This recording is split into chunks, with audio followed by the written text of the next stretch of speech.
दिनांक 4 अगस्त को जब चंबल उफान पे थी और पूरे ज़िले में काफ़ी स्थानों पर बाढ़ की स्थिति बनी हुई थी, उसी दौरान दिहोली थाना क्षेत्र में मरेना के पास में एक झाड़ियों के पास एक नाबालिग युवती का शव मिला, जिसका आधा सिर मिट्टी में दबा हुआ था। उसका गला घोंट करके उसकी हत्या की गई थी। गले में एक रस्सी थी जिससे 8-10 गांठें लगी हुई थी। ऐसा लग रहा था जैसे उसको अन्यत्र कहीं से मार करके यहाँ पे डाला गया हो। पुलिस द्वारा उसकी शिनाख्त की गई, काफ़ी प्रयास किए गए, लेकिन शिनाख्त नहीं हुई। उसके बाद 2-3 दिन बाद मेडिकल बोर्ड से उसका पोस्टमार्टम करा करके उसका दाह संस्कार किया गया। मेडिकल बोर्ड ने उसकी हत्या का कारण स्ट्रैंगुलेशन बताया, जिससे जाहिर था कि उसकी रस्सी से गला घोंटने से मृत्यु हुई है। पुलिस द्वारा इस संबंध में गहनता से अनुसंधान प्रारंभ किया गया। एक विशेष टीम का गठन किया गया, जिसमें सीओ सिटी धौलपुर और सीओ मनिया को शामिल करते हुए थानाधिकारी दिहोली और जिले के कुछ अन्य थानाधिकारियों को भी शामिल किया गया था। साइबर टीम को भी इसमें शामिल किया गया। काफ़ी प्रयासों के बावजूद शिनाख्त नहीं हुई, लेकिन एक अहम तथ्य सामने आया कि जिस रात को ये बॉडी दिहोली थाना क्षेत्र में डाली गई थी, इसी तरह का एक अन्य घटनाक्रम ग्वालियर के आंतरी थाना क्षेत्र में भी होना पाया गया, जहां एक युवक का शव मिला जिसका लिंग कटा हुआ था और उसके भी एक तरह की रस्सी से 8-10 गांठें लगा करके गला घोंटा गया था, वो भी अज्ञात था। ऐसा लग रहा था कि दोनों घटनाएं एक जैसी हैं और हो सकता है या तो कोई अवैध संबंधों का मामला हो या कोई ऑनर किलिंग से जुड़ा हुआ मामला हो। इस संबंध में दोनों स्थानों का गहनता से विवेचन किया जा करके और तकनीकी साक्ष्य संकलित किए गए थे।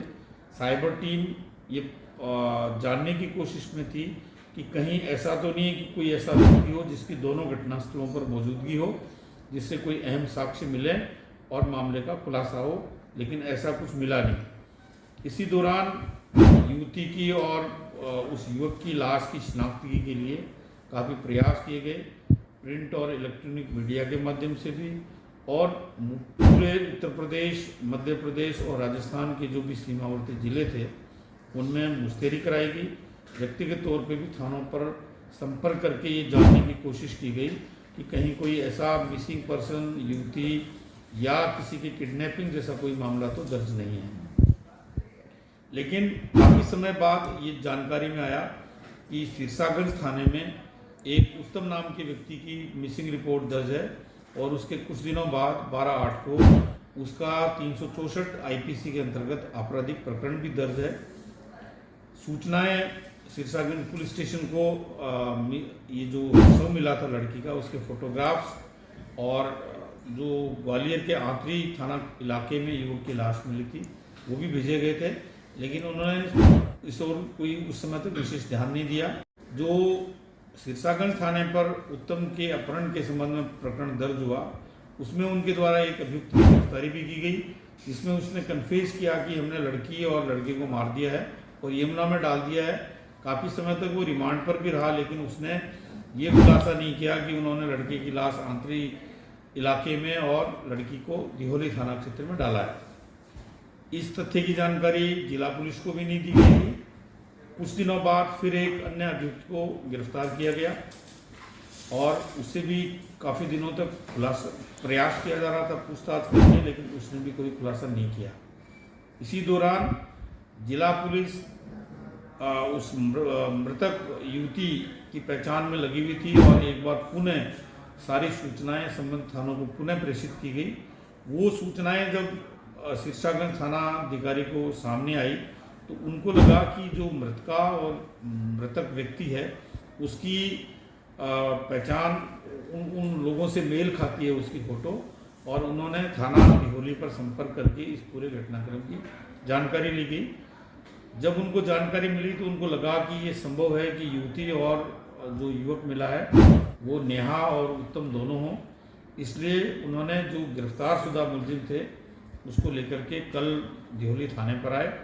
जब उनको फ़ोटो दिखाया गया और पूरी जानकारी दी गई और गहनता से जब मुलजिम से पूछताछ हुई तो मुलजिम एकदम से ब्रेक हो गया और उसने पूरा घटनाक्रम स्वीकारा कि उनके साथ के लोगों ने मिलकर के जब ये लड़की और लड़का 31 जुलाई को घर से निकल गए थे तो ये दिल्ली चले गए। दिल्ली में जो लड़के का कोई दोस्त था उसने लड़की के पिता को ये जानकारी दी कि आपकी बेटी उत्तम के साथ में है। इसके बाद नेहा के परिजनों ने नेहा और उत्तम को ला करके और पिन्हाट के पास लेकर गए, उनको समझाया कि वो दोनों अलग अलग हो जाएं, अपने संबंध तोड़ लें एक दूसरे से। लेकिन जब वो नहीं माने तो उसको वहाँ से अपने साथ लेकर के और बोलेरो गाड़ी में भिंड ले आए। भिंड में भी पुनः समझाइश की, नहीं मानने पर वो 3 और 4 की रात्रि में झांसी हाईवे से होते हुए ग्वालियर की ओर आए और आंतरी के पास एक पुल के पास पहले उत्तम की गला घोंट करके रस्सी से उसकी हत्या कर दी और उसका लिंग काट करके उसको वहीं पे पटक दिया। उसके बाद रात में ही धौलपुर होते हुए दिहोली थाना क्षेत्र में आए।